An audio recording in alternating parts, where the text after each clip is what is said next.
Hello everyone, welcome back to our channel. ఈరోజు special చేపల పులుసు.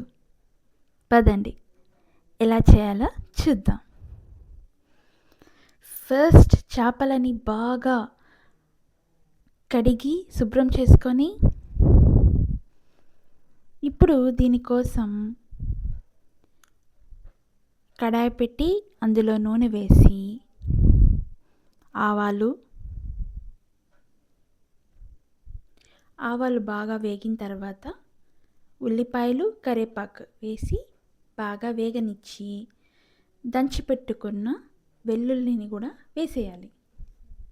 ఆ తర్వాత చిటికెడు పసుపు వేసి బాగా వేయించి కారం ధనియాల పొడి వేసుకొని ఉప్పు తగినంత వేసుకొని ఇప్పుడు టమాటాలని కూడా గుజ్జు చేసుకొని వేసుకోవాలి.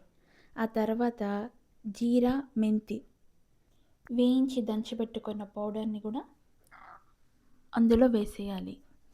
ఆ తర్వాత ఆయిల్ బాగా పైకి వచ్చేంత వరకు వేయించుకొని అందులో కొబ్బరి పేస్ట్ వేసి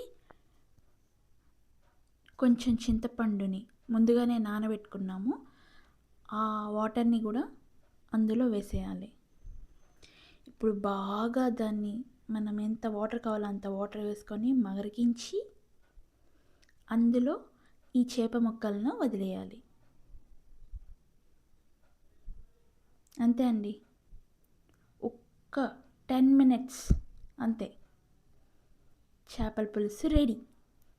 వేడి వేడి చేపల పులుసులో దోశలు, అన్నము, సంగటి,